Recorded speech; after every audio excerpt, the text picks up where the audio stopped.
The moment I walked into the courtroom, my daughter Victoria giggled. It wasn't a nervous laugh. It was the cruel, dismissive sound of a child who thinks she has finally outsmarted her parent. She leaned over to her husband Jared and whispered loud enough for the bailiff to hear. "Look at him. He looks like a lost child. I bet he thinks we are taking him to a buffet." Jared didn't even look at me. He just shook his head with that arrogant smirk I had wanted to wipe off his face for 15 years, staring at his phone as if checking the sports scores was more important than the man whose life he was trying to dismantle. They sat there in their designer suits paid for with money they had stolen from my accounts, confident that this was the end of the line for Harrison Caldwell. They thought they were looking at a senile, helpless 70-year-old man who needed a guardian. But then the Honorable Judge Anderson looked up from his docket. He was a stern man, known for his lack of patience, but when his eyes met mine, the color drained from his face instantly. His hand, which had been reaching for his gavel, started to tremble. He took off his glasses, rubbed his eyes, and looked again as if he was seeing a ghost. The silence in the room became heavy, suffocating. Judge Anderson leaned into his microphone, his voice barely a whisper that echoed through the silent room. "My God, is that really him?" Everyone turned. The court reporter stopped typing. The bailiff straightened his spine. Victoria stopped giggling. Her smile faltered, replaced by a flicker of confusion. She looked at the judge, then back at me, then at the judge again. She didn't understand. She didn't know that the man she called a useless old fool was known in these very halls as the Gavel, a federal judge who had put away more organized crime bosses than she had shoes in her closet. I didn't say a word. I just adjusted my cuffs, looked my daughter dead in the eye, and offered her a cold, terrifying smile. That was the day I taught them the final lesson. The day they learned that you never, ever declare war on a man who wrote the book on strategy. But before I tell you how I destroyed their little scheme, let me know where you are watching from in the comments below. Hit like and subscribe if you have ever had to remind someone exactly who you are. The war didn't start in the courtroom. It started 3 months earlier, on the day I buried my wife, Catherine. The grass at the cemetery was still wet from the morning rain, and the smell of lilies was making me nauseous. I stood alone by the grave, holding a glass of scotch that tasted like ash in my mouth. I had been married to Catherine for 45 years. She was my anchor, my conscience, the only person who could soften my edges. Without her, I felt like a ship drifting in a storm.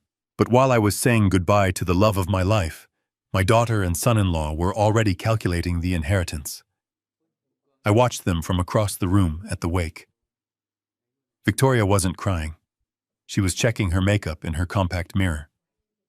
Jared wasn't comforting her. He was walking around my library, running his hands over my furniture, assessing the value of my antique book collection like an auctioneer. I have excellent hearing, a trait I kept hidden, just like I hid my sharp mind behind a mask of grief. I walked quietly toward the hallway and stood behind a pillar. "It is a big house," Jared whispered, his voice low and greedy.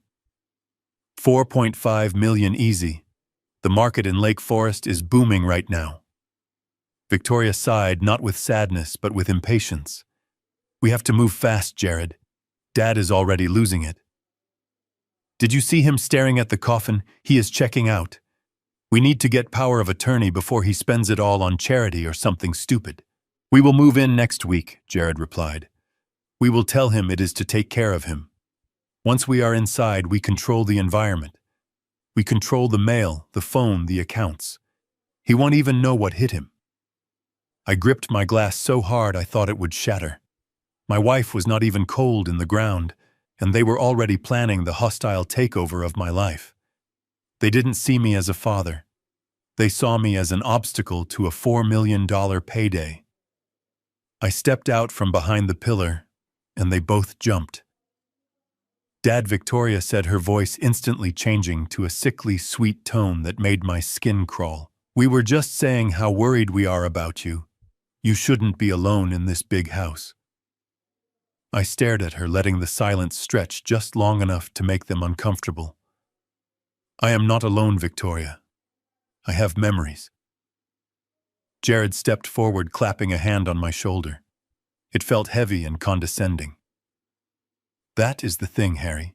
Memories don't pay the bills or maintain a property like this. We want to help. We are going to stay for a while, just to get you settled. I didn't say yes. I didn't say no. I just turned and walked away. I knew if I spoke, I would evict them right then and there. But the judge in me knew that you don't file charges until you have built a case. I needed to see how far they would go. I didn't have to wait long. The first strike happened less than 48 hours later. I was in the garage polishing the chrome on my pride and joy. It was a 1967 Shelby Mustang GT 500 Midnight Blue with white racing stripes. I had bought that car the year I passed the bar exam. It wasn't just a car. It was a symbol of my independence, my history. It was valued at over $220,000, but to me, it was priceless. Jared walked into the garage eating an apple, chewing loudly. Nice car, Harry. Shame it just sits here gathering dust. I drive it every Sunday, I said, not looking up from the fender I was buffing. Yeah, about that, Jared said, leaning against the doorframe. Victoria and I were talking. We think it is unsafe for you to be driving a beast like this. You know, with your vision and your reflexes slowing down, you could hurt someone, or yourself. My vision is 20/20 with my glasses, Jared, and my reflexes are just fine. He chuckled a dismissive sound. Come on, Harry, be realistic. You are 70. You shouldn't be behind the wheel of a muscle car. Give me the keys. I will take it to a specialist mechanic I know in the city. Get it winterized, maybe put it in long-term storage for you. Save you the insurance money. I stood up and wiped the grease from my hands with a rag. I looked at him. This was a test. He was testing my boundaries. No, I said calmly. The car stays here. Nobody drives it but me. Jared's smile didn't reach his eyes. He stared at me for a moment, his jaw tightening. Have it your way, old man. Just trying to help. He walked away, but I felt a prickle on the back of my neck. That night, I locked the garage with the heavy deadbolt. I put the keys in my bedside drawer underneath my revolver. I went to sleep feeling uneasy, the kind of instinct that wakes you up at 3 a.m. And sure enough, the next morning, the silence in the house felt wrong. I went downstairs, made my coffee, and walked to the garage. The side door was unlocked. My heart hammered against my ribs. I pushed the door open. The spot where my Shelby Mustang had sat for 40 years was empty. There was just a rectangle of clean concrete where the car used to be, and a small oil stain. I didn't scream. I didn't collapse. I walked back into the kitchen where Jared was sitting at the table eating a bowl of cereal as if it was a normal Tuesday. Victoria was scrolling on her tablet. Where is my car? I asked. My voice was low, controlled. Jared didn't even look up. I told you, Harry. I took it in for service. I did you a favor. I woke up early, saw the tires looked a little low, and thought, let me help the old guy out.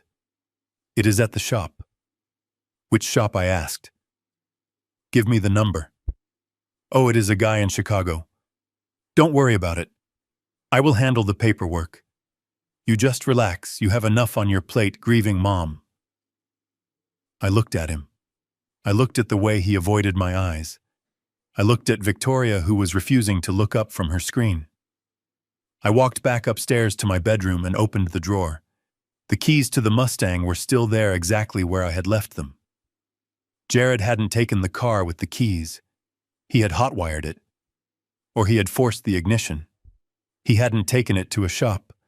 You don't steal a car at 5 a.m. to take it to a shop without the owner's permission. He had sold it. Or he was stripping it for parts.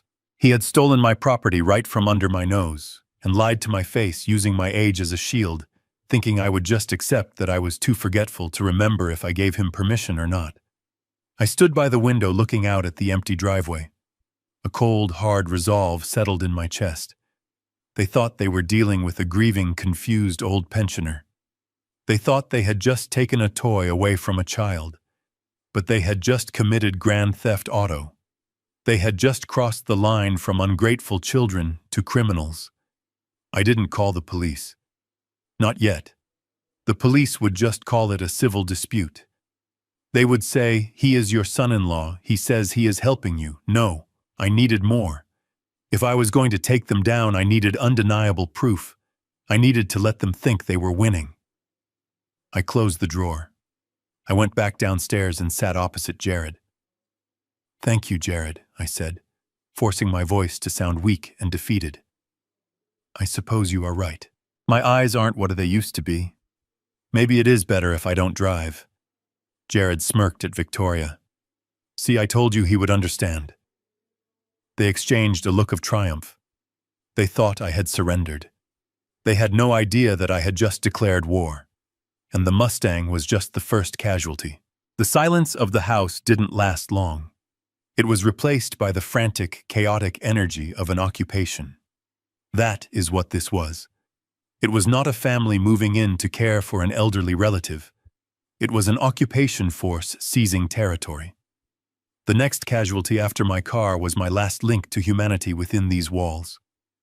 Mrs. Higgins. She had been our housekeeper for 30 years. She had ironed my judicial robes when I was sworn in. She had held Catherine's hand when the chemotherapy made her too weak to stand. She wasn't staff. She was the keeper of this house's history. But to Victoria and Jared, she was a witness, and witnesses needed to be eliminated. It happened in the library.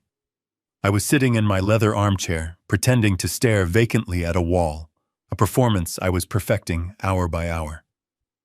Victoria stormed in her heels, clicking aggressively on the hardwood floor. She was holding a tarnished silver spoon, one of the antique pieces from Catherine's grandmother's set. Miss Higgins followed her, looking small and terrified, twisting her apron in her hands. "You are stealing from us," Victoria shrieked. Her voice was shrill, theatrical. "I found this in your bag. Don't lie to me." Mrs. Higgins was trembling. "Miss Victoria, I would never. I was polishing them. I must have put it in my pocket by mistake when the phone rang. I have worked here for 30 years. Mr. Harrison knows me." She looked at me, her eyes pleading, desperate for the man she knew to step forward and defend her. "Mr. Harrison, please tell her." I gripped the armrests of my chair. Every fiber of my being wanted to stand up to use my courtroom voice, the voice that had silenced mob bosses and corrupt senators, and order my daughter to get out of my house. I wanted to tell Mrs. Higgins that she was untouchable. But I couldn't. If I showed strength now, they would be on guard. They would cover their tracks. To catch them, I had to be the victim. I had to let them believe I was gone. I looked at Mrs. Higgins, forcing my eyes to look glassy and confused. "Who is stealing?" I mumbled, my voice trembling. "Where is Catherine? Catherine will sort it out." Victoria let out a huff of triumph. "Mom is dead, Dad. Remember, you are confused again. See, he doesn't even know what day it is." She turned back to Mrs. Higgins, her face twisting into a sneer. "You are fired. Get your things and get out. Now, or I call the police." Mrs. Higgins began to sob. It was a broken, devastating sound. She didn't argue. She knew who held the power now. She turned to leave, her shoulders slumped in defeat. "Wait," I said. It came out softer than I intended, but it stopped them. I struggled to stand up, leaning heavily on my cane, feigning a tremor in my legs. "I want to say goodbye." Victoria rolled her eyes. "Fine. Make it quick. She is a thief, Dad. Don't let her touch you." I shuffled over to Mrs. Higgins. She looked at me with such pity, such sadness. She thought I was lost. She thought I had abandoned her. I pulled her into a hug, a clumsy old man's hug. As I did, I slipped my hand into her apron pocket. I had been carrying a check for $10,000 and a small note in my pocket for 2 days, knowing this moment would come. I had written the check from an old account Victoria didn't know about yet. I leaned in close my mouth near her ear. Under the pretense of a confused whisper, I spoke with absolute clarity. Take the money. Call the number on the paper. Do not speak to anyone else. Wait for my signal. I trust you.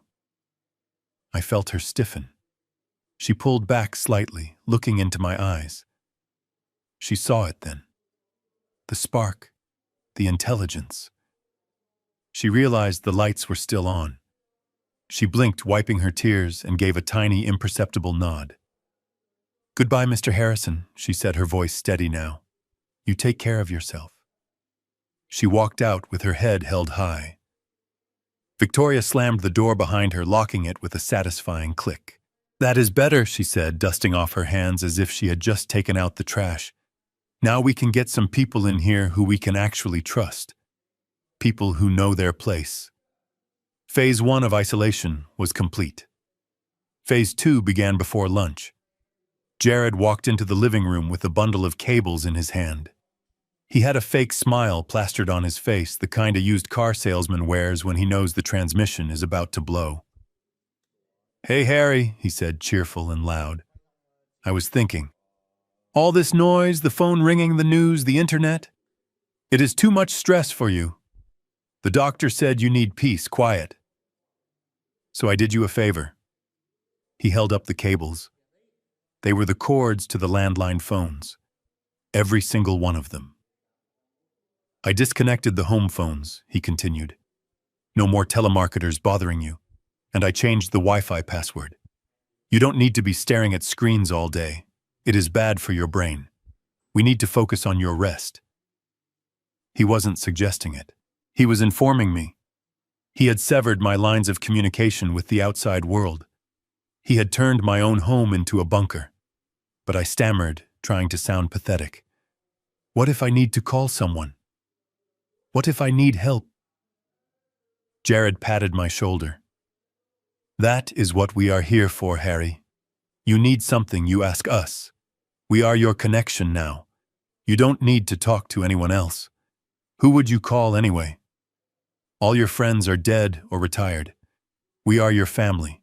We are all you have. The cruelty of it was breathtaking. He was smiling while he suffocated me. He was telling me I was a prisoner for my own good. I looked at the cables in his hand. He thought he had cut me off. He didn't know about the burner phone I had taped inside the air vent in the master bathroom. He didn't know about the laptop I had hidden under the floorboards in the attic. He thought he was the warden. He didn't realize he was locked in here with me. Thank you, Jared, I said, lowering my head. You are right. The ringing, it hurts my head. Good man, he said. Now go rest. Dinner will be ready soon. Dinner. That was the final indignity of the day. The smell hit me first. It was rich, savory. Rosemary, garlic, searing beef fat. It was the smell of a prime ribeye steak being cooked to perfection. My stomach growled. I hadn't eaten a proper meal since the funeral. I walked into the dining room. The table was set beautifully. Crystal glasses, the good china. Victoria and Jared were sitting there, and in front of them were two massive steaks, perfectly seared juices, running onto the white porcelain. There was a bottle of my best Cabernet Sauvignon open on the table. I sat down at my usual spot at the head of the table, but there was no plate for me. Instead, there was a small plastic bowl. Inside was a gray, lumpy sludge. It looked like oatmeal that had been made with dirty dishwater. What is this? I asked, pointing a shaking finger at the bowl. Victoria cut a piece of steak, putting it in her mouth, and chewing slowly, savoring it. Oh, Dad. We read up on your condition. With your confusion and the stress, swallowing can be difficult. We don't want you to choke. It is an aspiration risk. I stared at her. My swallowing was fine. I had eaten a sandwich yesterday when they weren't looking. This is porridge, she said, swallowing her steak. It is fortified. It has all the nutrients you need. It is easier for you to digest. You don't want to get sick, do you? Jared took a long sip of my wine. It is for your own good, Harry. Steak is tough. You have old teeth. Eat up. It will make you strong. I looked at the gray sludge. Then I looked at the steak. This wasn't about health. This was about dominance. They were reducing me to an infant. They were stripping away the last shreds of my dignity, forcing me to watch them feast on my wealth while I ate slop. They wanted me to break. They wanted me to beg. Or worse, they wanted me to get angry, to throw the bowl, to prove I was unstable so they could call the doctors. I picked up the spoon. My hand trembled not from age but from a rage so hot it felt like it was burning my throat. I forced the spoon into the sludge. I lifted it to my mouth. It tasted like wet cardboard and shame. I swallowed it. I took another bite, and another. I ate every single bite of that vile gruel while they watched smirking, talking about the renovations they were planning for the kitchen. I kept my eyes on the bowl. I didn't let them see the cold calculation in my gaze. I needed fuel. Even garbage fuel was fuel. I needed strength for what was coming. After dinner, they sent me to bed like a naughty child. "Go rest, Dad," Victoria said. "We have friends coming over to celebrate the move. You need your sleep." I climbed the stairs, my cane thumping rhythmically. I went into my room and closed the door. I didn't turn on the light. I lay on the bed fully clothed, staring at the ceiling. Downstairs, the music started. I heard the pop of champagne corks. I heard laughter. Not just Jared and Victoria, but others. They were throwing a party. On the day they fired my housekeeper, stole my car, and fed me slop, they were having a housewarming party in a house they didn't own yet. To the new owners, I heard Jared shout. A chorus of cheers followed. "This place is amazing," a stranger's voice yelled. "What about the old man? Don't worry about him." Victoria's voice floated up through the floorboards, shrill and drunk. "He is out of it. He will be in a home within the month. Then we can really redo this place. The money is basically ours already." I lay there in the dark, listening to them toast my demise. They were celebrating their victory. They were drunk on greed and arrogance. They thought the game was over. They didn't know the game had just begun. I reached under the mattress and pulled out a small black notebook. I turned on a penlight, shielding the glow with my hand. I wrote down everything. The date. The time. The firing of Mrs. Higgins. The theft of the silver spoon. The cutting of the phone lines. The withholding of food. The celebration downstairs. Every insult. Every lie. Every stolen dollar. It was all going into the record. They were building their dream life, but they were laying the foundation on a landmine. And I was the one holding the detonator. "Sleep well, children," I whispered to the darkness. "Enjoy the party, because the hangover is going to be fatal." The fog in my brain wasn't natural. I knew the aches of 70 years the way rain settled in the knees, or how a name might slip just out of reach for a moment. But this was different. This was a lead weight pressing down on my frontal lobe, a suffocating gray blanket that wrapped around my consciousness the moment I opened my eyes. I was sleeping 18 hours a day. My hands, which had once signed federal warrants without a tremor, were now shaking so violently I couldn't hold a pen to do the crossword. Victoria sat on the edge of my bed, smoothing the duvet with a look of practiced concern that never quite reached her eyes. "Dad, you are getting worse," she would whisper, her voice dripping with a sickly sweetness. "You forgot to eat lunch again. You are staring at the wall. We are so worried. It is the grief, Dad. It is eating you alive." I hadn't forgotten lunch. I had skipped it because the soup smelled metallic like copper pennies. But the constant gaslighting was eroding my defenses. Was I losing it? Was this the slide into darkness everyone feared? Then came the expert. It was a humid Tuesday afternoon. I was bundled in a blanket in the sunroom, fighting the crushing urge to close my eyes. Jared walked in, followed by a man I had never seen before. "Dad!" Jared boomed, his voice too loud for the small room. "This is Dr. Evans. He is a specialist. We called him for a house call since getting you to the car has been such a struggle lately." I lifted my heavy head to examine this specialist. In 40 years on the bench, I learned to read a man by the details he forgets to hide. Dr. Evans wore a white coat, but it was ill-fitting, yellowed at the collar. He wouldn't meet my gaze. He looked at my chin, my shoulder, the window, never my eyes.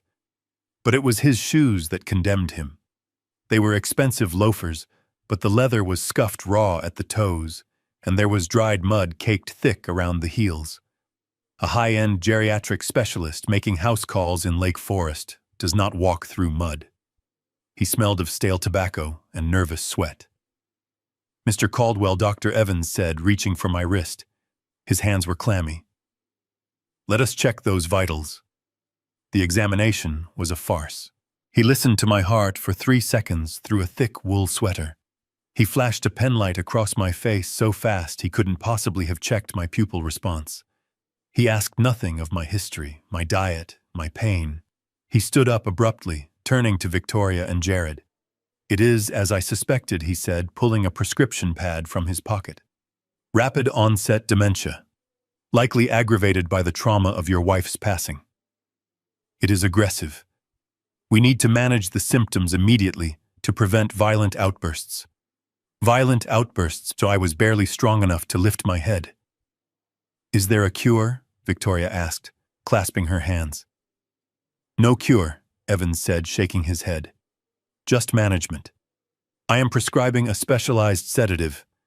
It will keep him calm. It is a custom compound. Very effective. I brought the first month's supply so you don't have to wait." He reached into his battered bag and pulled out a plain orange bottle. No pharmacy label, no dosage instructions, just a bottle of small, bright blue pills. "This feels highly irregular, doctor," I rasped. "Where is the label?" Jared stepped between me and the doctor, pushing me gently back into the chair. "Don't agitate yourself, Harry. The doctor knows best. This is concierge medicine. Only the best for you." Evans fled the room as if the police were at the door. I heard them whispering in the hallway. Money changing hands. When Jared returned, he held a glass of water and one of the blue pills. "Time for your medicine, Harry," he said. I looked at the pill. It was the color of antifreeze. My instincts screamed. This wasn't medicine. This was a sentence. If I took this, I would never wake up. Not really. I would be the zombie they claimed I was, but if I refused, they would force it. Or they would call the authorities and claim I was dangerous, using Evans's diagnosis to commit me. I took the pill with a shaking hand. I placed it on my tongue. I took a large gulp of water. "Good man," Jared said. I swallowed the water, but I slid the pill under my tongue, tucking it into the soft pocket of flesh. It was a trick I learned from a drug mule witness back in '95. It burned. "I feel tired," I mumbled. "It works fast," Jared said, checking his watch. "Go to sleep, old man." He left. I waited until his footsteps faded. I shuffled to the corner of the room where Catherine's favorite plant stood. A sansevieria. A snake plant. Indestructible. "I am sorry." "Catherine," I whispered. I spat the dissolving blue pill into my handkerchief. I crushed it into a powder and mixed it with water from my carafe. Then I poured the toxic slurry into the soil of the snake plant. If it was just a sedative, the plant would be fine. Maybe a little droopy. I spent the next 3 days playing the part. I flushed the pills. I slurred my speech. I let them talk about selling the house right in front of me. But my eyes were always on the plant. On the first day, the tips turned yellow. On the second day, the rigid stalks began to sag. By the morning of the third day, the plant was dead. It wasn't just dead, it was destroyed. The leaves had turned a slimy, necrotic black. They had collapsed into a rot that smelled of sulfur. The chemical had liquefied the cellular structure from the inside out. I stared at the black ruin. My hands stopped shaking. The fog was gone, replaced by a cold, diamond-hard clarity. They weren't just drugging me. They were killing me. Slowly. Organ failure. Dr. Evans would sign the death certificate. I looked at the black leaves. That was my liver. That was my kidneys. I heard footsteps. Victoria. I threw a newspaper over the plant and slumped in my chair, mouth open. Dad. You okay? She called from the doorway. I grunted. She wrinkled her nose. Smells like something died in here. She left. I waited. Then I took a photo of the dead plant with my burner phone. I bagged the soil and the dead leaves. This wasn't waste. This was evidence. This was attempted murder. The gavel was awake and court was about to be in session. The first 24 hours without the blue pills were a descent into a private kind of hell. My body, deprived of the chemical leash it had been forced to wear, rebelled with a violence that terrified me. I lay in my bed, sweat soaking through the sheets, my muscles seizing in microscopic spasms that felt like electric shocks running just beneath the skin. My heart hammered a frantic, irregular rhythm against my ribs, a bird trapped in a cage. I wanted to scream. I wanted to claw at the walls. But I lay still. I forced my breathing to remain shallow and ragged, mimicking the decline they were so eager to see. Victoria came in to check on me around noon. She didn't bring food. She just stood at the foot of the bed, watching my trembling hands clutching the blanket. He is fading fast, she whispered into her phone, turning slightly away from me. The doctor said the progression would be rapid, but this is efficient. Yes, I will call the realtor today. She thought I was dying. She didn't realize that for the first time in weeks, I was actually waking up. The withdrawal was agony, yes, but through the pain the fog was lifting. The edges of the room, which had been soft and blurry for days, were sharpening into focus. I could hear the hum of the refrigerator downstairs. I could smell the distinct, cloying scent of Victoria's perfume lingering in the hallway. My mind was coming back online, rebooting system by system, and it was hungry for justice. I waited until the late afternoon for my window of opportunity. Jared had a routine. At 4 o'clock, after his exhausting day of spending my money and playing video games in my living room, he took a shower. A long, steamy shower. He liked to sing, loudly, badly. As soon as I heard the plumbing groan and the off-key warbling begin, I threw off the covers. My legs were weak, but adrenaline is a powerful fuel. I grabbed the plastic baggie from my hiding spot inside the hollow bedpost. Inside was the soil sample, the dead leaves of the snake plant, and a handwritten note I had scrawled with a shaking hand during the night. The note contained names, dates, the chemical taste of the pills, and a directive. I moved to the window. It opened onto the side garden obscured from the street by a high hedge. I climbed out. At 70, climbing out a window is not a graceful act. I scraped my shin, tore my pajama sleeve, and landed in the mulch with a heavy thud that knocked the wind out of me. I froze, listening. Jared was still singing. I crawled on my hands and knees toward the old oak tree at the back of the property. Catherine and I had planted it 40 years ago. It was our anchor. Now it would be my post office. I dug a hole at the base of the trunk using a silver spoon I had swiped from my dinner tray days ago. The earth was cool and damp. I placed the plastic bag in the hole. I covered it with dirt, patted it down, and scattered dead leaves over the spot to mask the disturbance. It looked natural, just another patch of ground in a neglected garden. I didn't go back to the window. I couldn't risk the climb. I slipped through the side door into the mudroom, moving like a ghost in my own home. I needed to send the signal. I made my way to the basement. The air down there was cool and smelled of dust and old paper. It was the smell of my archives boxes of case files I had kept from my years on the bench. Victoria and Jared never came down here. It was too dark, too dirty for their tastes. They preferred the marble and light of the upper floors. I walked to the utility panel in the far corner. I pried open the metal casing. Taped to the inside was a Nokia brick phone, a relic from the early 2000s. I kept it charged. I kept it prepaid. Paranoia, Catherine used to call it. Preparation. I had corrected her. I turned it on. The battery was full. I dialed a number I knew by heart. It rang twice. Law Office of Sarah Jenkins, a sharp professional voice answered. I didn't identify myself. I didn't say hello. I spoke in a code we had established 2 decades ago when she was my clerk, and we were dealing with threats from the cartel.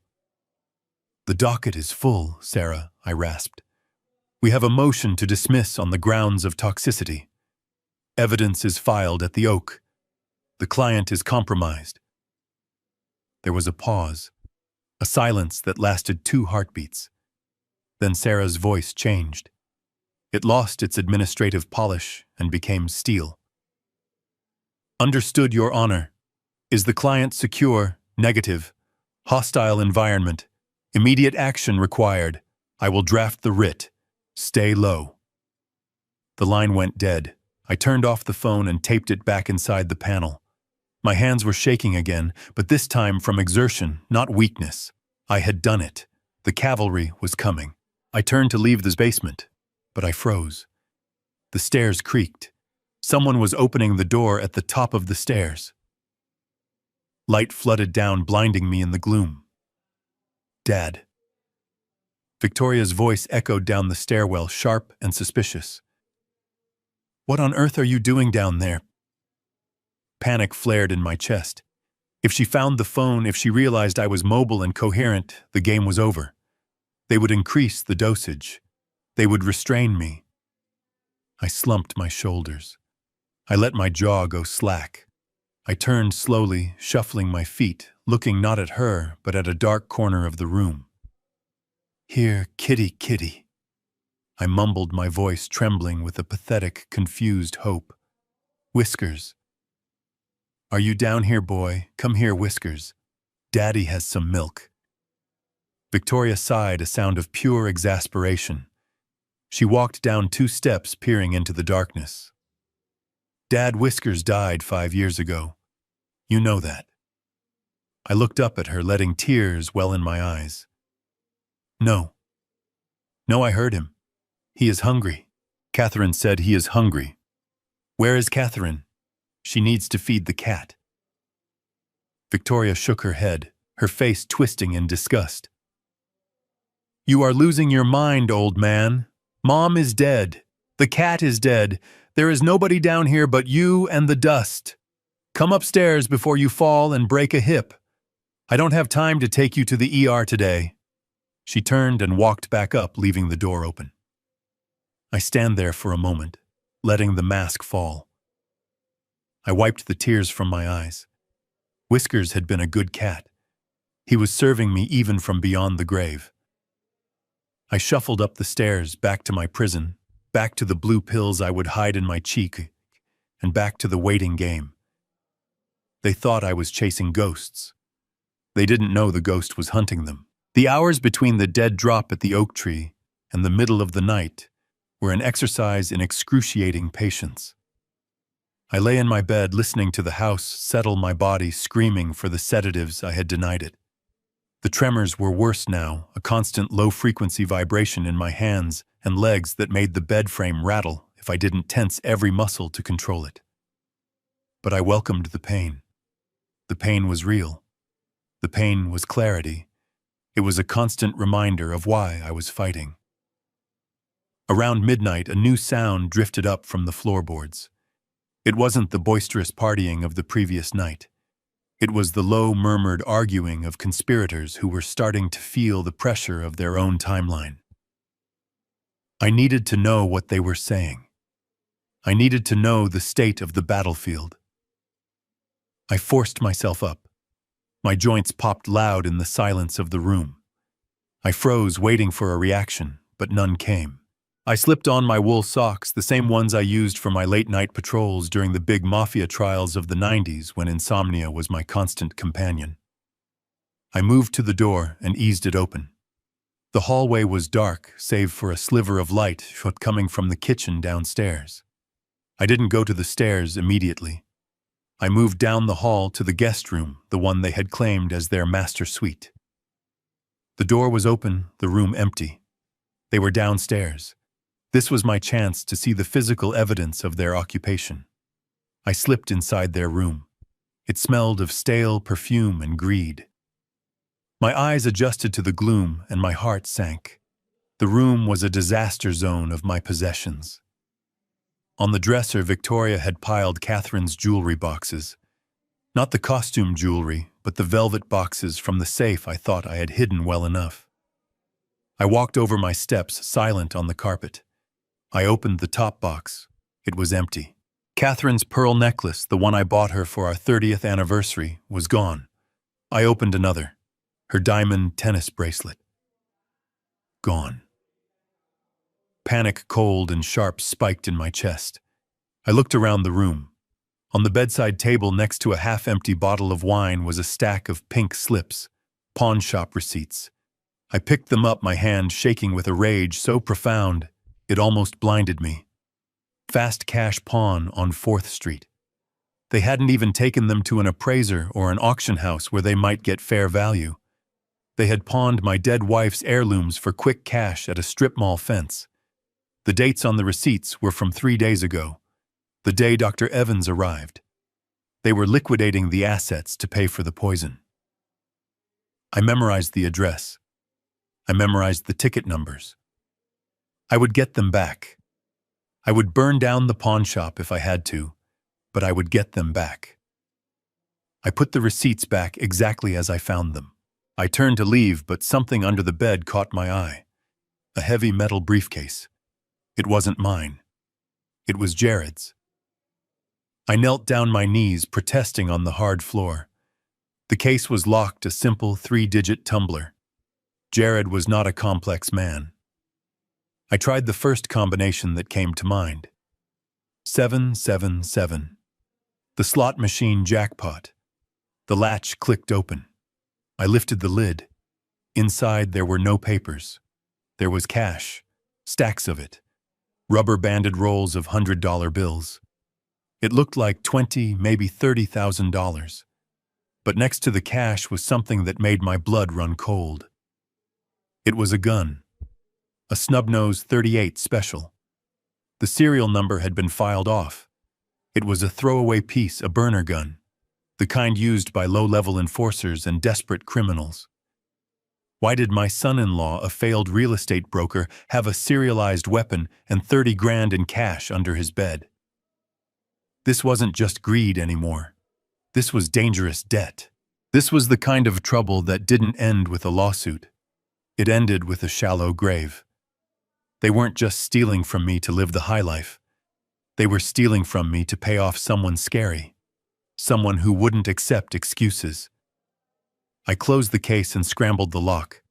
I shoved it back under the bed. The narrative in my head shifted. I wasn't just fighting for my property. I was fighting for my life against people who were backed into a corner by wolves. I left the room and crept to the top of the stairs. The voices from the kitchen were clearer now. "He has to go this week," Jared was saying, his voice tight with stress. Rocco called again. He said the interest compounds daily. We need the house sale to clear before the end of the month, or they start breaking fingers.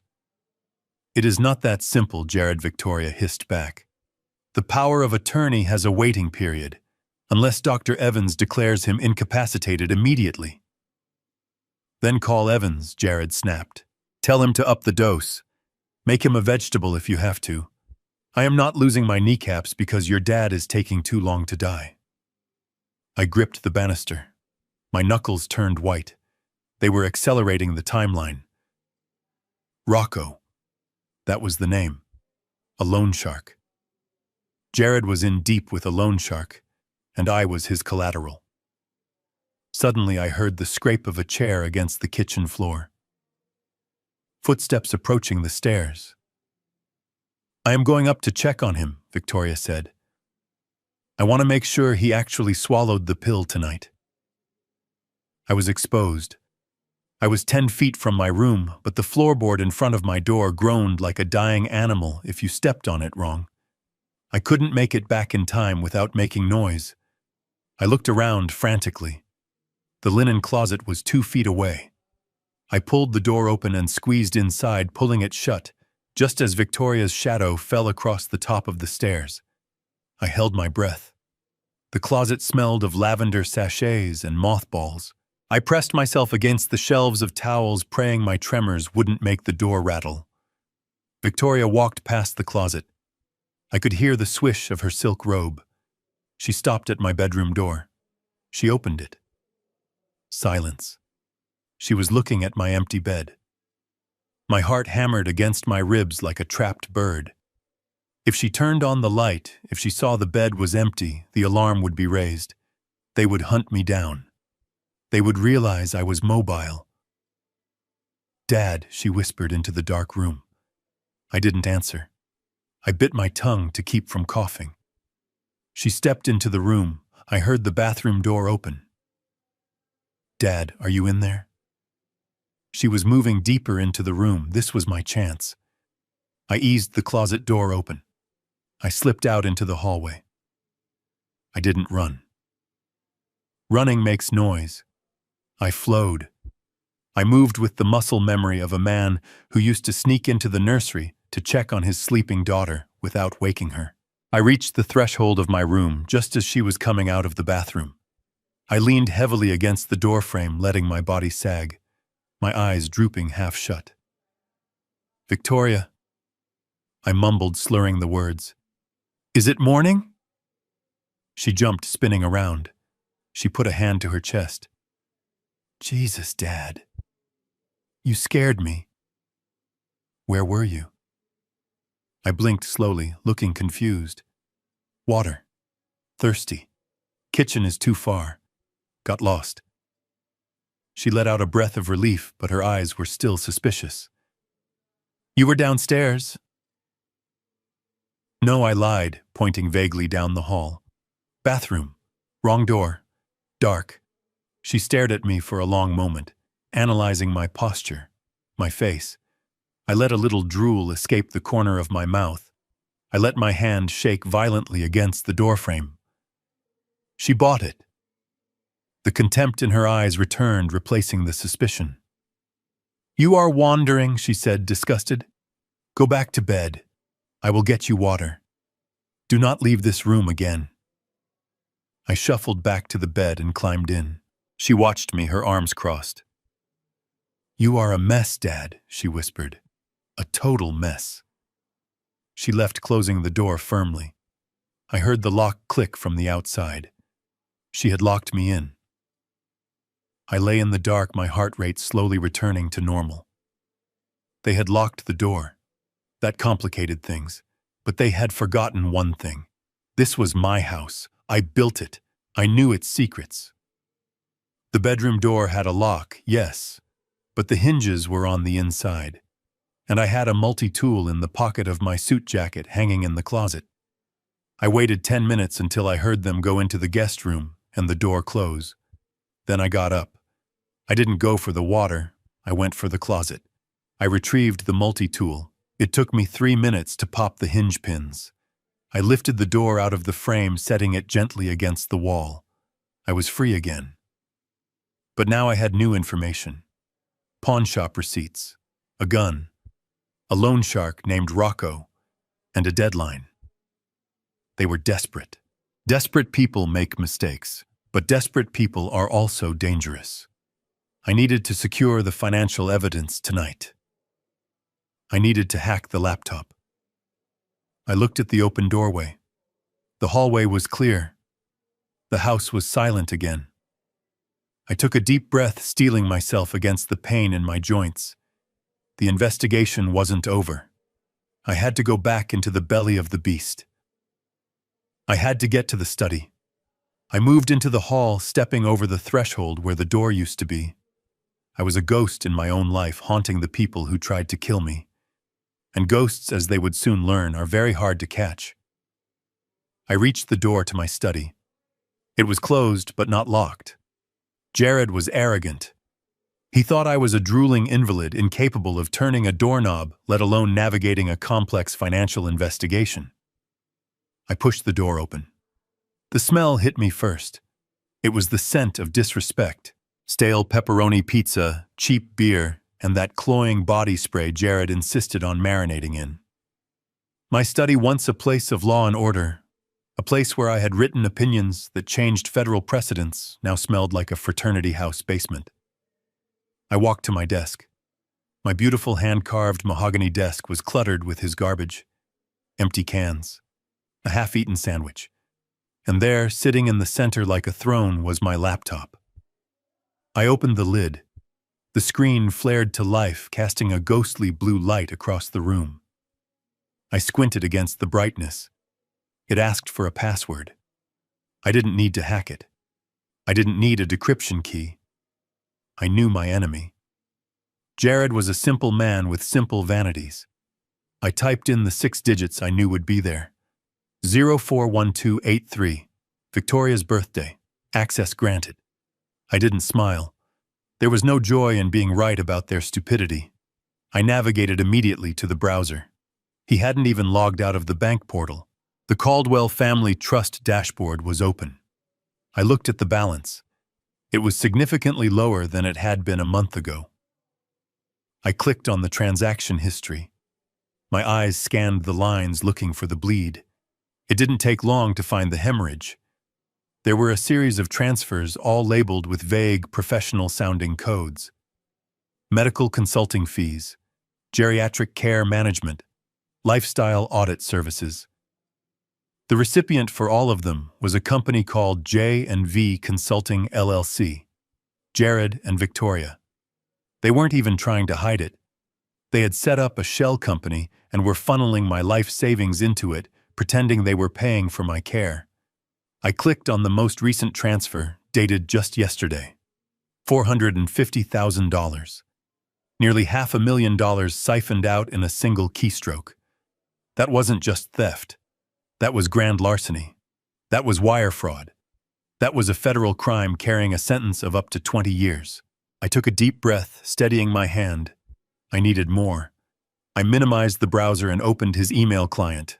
The inbox was a disaster of spam and gaming newsletters, but one subject line caught my eye. It was from a man named Fast Eddie. I knew Fast Eddie. He was a real estate broker who had lost his license twice for unethical practices. The subject line read, "Urgent sale Lake Forest property." I opened the thread. My blood ran cold as I read Jared's words. "Eddie, we need to move this fast. The old man is deteriorating quicker than we thought. We need the cash to finalize the LLC investments. List it for 3.8 million. My house, this estate, was appraised at 4.5 million just last year. They were willing to lose $700,000 just to dump the asset quickly. They wanted the cash liquid before I died, or before anyone asked questions." I read Eddie's reply. 3.8 is a steal. I can have a buyer in 24 hours at that price. But what about the resident? We can't do showings with a senile old man wandering around in his pajamas. Jared's response was the smoking gun. It was the sentence that would seal his fate. "Don't worry about the resident. He is going to Sunny Meadows next week. We are finalizing the paperwork for the involuntary commitment tomorrow. He won't be a problem by the time you bring the buyers." Sunny Meadows. It wasn't a retirement community. It was a state-funded warehouse for the indigent and the forgotten. It was a place where people went to rot in urine-soaked sheets. They had stolen nearly $500,000 of my money, sold my car, and were selling my home for pennies on the dollar. Yet they were planning to dump me in the cheapest, filthiest hole they could find, to to save a few grand a month on my care. The cruelty was absolute. It was efficient. It was sociopathic. I reached into my pocket and pulled out a micro USB drive. It was small, silver, and unassuming. I plugged it into the side of the laptop. My hand hovered over the trackpad. I selected everything. The bank statements, the transfer receipts to J&V Consulting, the email thread with Fast Eddie, the draft of the guardianship application they were planning to file. I dragged the files to the external drive. The progress bar appeared, a green line slowly filling up. Copying items, time remaining 30 seconds. It felt like 30 years. I stood in the blue glow, my ears straining for any sound from the hallway. If Jared woke up for a glass of water, if Victoria got up to use the bathroom, if they caught me here standing tall, operating a computer, saving evidence, the charade would be over. They would realize I wasn't senile, and then they would get desperate. Dr. Evans would come back with a stronger dose, or a pillow. 10 seconds. The floorboard in the hallway creaked. I froze. The sound was unmistakable. Someone was moving. 5 seconds. I heard the rustle of fabric. A cough. Jared. 0 seconds. Complete. I yanked the USB drive out. I closed the laptop lid, wiping the surface with my sleeve to remove my fingerprints. I didn't have time to arrange the pizza boxes back exactly how they were. I just had to hope he was too hungover to notice. I moved to the door, pressing my ear against the wood. The footsteps were heavy, clumsy. They were moving toward the bathroom, not the study. The toilet flushed. The water ran for a second. Then the heavy footsteps returned to the bedroom. The bed springs groaned. The snoring resumed. I let out a breath I didn't know I was holding. I slipped out of the study and glided back to my room. I went into my private bathroom. It was the only place I had left that felt somewhat secure, mostly because Victoria refused to enter it, claiming it smelled like old people. I lifted the heavy porcelain lid of the toilet tank. It was heavy, cool to the touch. I took a piece of waterproof duct tape from my pocket. I taped the tiny silver USB drive to the underside of the lid, high up where the water wouldn't touch it. I lowered the lid carefully, ensuring it made no sound as it settled back onto the ceramic tank. It was done. I had the poison. I had the financial trail. I had the intent to sell. I had the conspiracy to commit. I looked at myself in the mirror above the sink. My reflection was gaunt. My hair was wild. I looked like a madman, but the eyes staring back were cold and hard. They wanted to put me in Sunny Meadows next week. They wanted to sell my sanctuary for a quick payout. They wanted to erase Harrison Caldwell. I walked back to my bed and climbed in. I pulled the covers up to my chin. I stared at the ceiling, waiting for the sun to rise. I wouldn't sleep tonight. I didn't need sleep. I needed to rehearse. Tomorrow they would bring the papers. Tomorrow they would try to trick me into signing away my life. I closed my eyes and smiled in the dark. Let them come. I had a surprise for them. The trap was set, the evidence was secure, and the judge was ready to deliver his verdict. They thought they were the predators. They had no idea they were locked in a cage with a lion. The morning sun filtered through the heavy curtains of the master bedroom, casting long, dust-mote-filled beams across the floor. It should have been a beautiful day, the kind Catherine and I would have spent drinking coffee on the patio, watching the cardinals nest in the oak tree. Instead, the air in the room felt stagnant and heavy, charged with a predatory anticipation. I sat in my wheelchair by the window, a prop they had insisted on buying from a second-hand medical supply store to further their narrative of my rapid decline. I didn't need it, but I sat in it, letting my head loll to the side, my mouth slightly open, waiting for the performance to begin. At 9 sharp, the door opened. Victoria walked in. She wasn't wearing her usual loungewear. She was dressed in a sharp business suit, her hair pulled back in a severe bun. She looked like she was going to a board meeting, or perhaps a hostile takeover. In her hand, she carried a thick manila envelope and a black fountain pen. Jared hovered in the doorway behind her, his arms crossed, his eyes darting around the room as if checking for invisible witnesses. "Good morning, Dad," Victoria said. Her voice was bright, too loud, the way one speaks to a child or a simpleton. "We have some good news. I found a new insurance plan for you. Better coverage, better doctors. We just need to get the paperwork out of the way so we can enroll you today." She placed the stack of papers on the small table in front of me. I looked down at them through half-closed eyelids. The top page was indeed a generic medical history form, something innocuous. But the edges of the papers underneath were slightly misaligned. I saw the bold capitalized font peeking out from the second page. Durable power of attorney, revocation of prior directives, asset control authorization. These weren't insurance forms. This was a complete surrender of my legal existence. If I signed these, Victoria would have the power to sell my house, liquidate my investments, empty my bank accounts, and make medical decisions on my behalf, including the decision to cease care. It was a death warrant disguised as bureaucracy. "I need a pen," I mumbled, my words slurring together. "Here, Dad. Use this one." Victoria uncapped the fountain pen and pressed it into my right hand. My hand trembled. It wasn't entirely an act. The residue of the sedatives and the stress of the last few days had taken a toll, but I exaggerated the tremors, letting the pen wobble violently between my fingers. I lowered the nib to the paper. "Just sign right there at the bottom," Victoria urged, tapping a manicured fingernail on the signature line.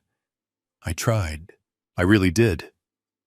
I dragged the pen across the paper, creating a jagged, ink-blotted line that looked nothing like a signature. It looked like a seismograph reading of an earthquake. I let the pen slip from my fingers. It clattered onto the table, rolling across the document and leaving a smear of black ink. "Oops," I whispered. Dropped it. Victoria sighed, a sharp intake of breath through her nose. She picked up the pen and wiped the ink off the page with her thumb. "It is okay, Dad. Just try again. Focus. Hold it tight." She jammed the pen back into my hand. This time she wrapped her fingers around mine, squeezing hard. Her skin was cold. Her grip was painful, her nails digging into the thin skin of my knuckles. "I will help you," she said, her voice tight. "We will do it together." She began to force my hand to move. She was trying to guide me to write Harrison Caldwell. This was it. The moment of truth. If I let her guide my hand, a forensic handwriting expert might later argue that I had assistance, but they could also argue that the intent was there. I couldn't let a legible signature appear on this document. I decided to escalate the chaos. I felt a tickle in my throat summoned from the depths of my lungs. I coughed. A dry, hacking cough, then another. I convulsed in the chair, jerking my arm back violently. The pen tore through the paper. A long, ugly rip right through the signature line of the power of attorney document. I dropped the pen again, hacking and wheezing, doubling over as if I couldn't breathe. "Oh, for God's sake," Jared shouted from the doorway. "He ruined it." Victoria stared at the torn paper. Her face went red. The mask of the caring daughter dissolved completely, revealing the monster underneath. She didn't ask if I was okay. She didn't get me water. She slammed her hand down on the table, making the lamp rattle. "You useless old man," she screamed. The silence that followed was deafening. I stopped coughing. I looked up at her, letting fear show in my eyes, though what I felt was a cold, burning satisfaction. She had said it. She had finally said what she had been thinking since the funeral. Victoria grabbed my shoulders and shook me. "Sign it. Just sign the damn paper so we can be done with this. Sign it and die already so we can move on with our lives. Do you have any idea how exhausting this is? Waiting for you to just let go." There it was, the truth, naked and ugly. Jared stepped into the room. Vic, calm down. He is looking at you. I don't care, she spat, turning to grab a fresh copy of the document from her briefcase. She had come prepared. She knew I might mess up the first one. She slapped the new document down on the table. Sign it, she hissed, leaning into my face. Or so help me God, I will have Dr. Evans double the dose. I will have him put you in a coma, and I will guide your hand while you are unconscious. Do you understand me? I shrank back into the wheelchair, making myself as small as possible. I needed to sign. If I didn't, they would follow through on the threat. They would overdose me. I needed to survive to fight them in court. But I couldn't give them a valid signature. I reached for the pen. But this time, I didn't reach with my right hand. I reached with my left. What are you doing? Jared asked. Use your right hand. Hurt. I whimpered, clutching my right wrist where Victoria had dug her nails in. It hurts.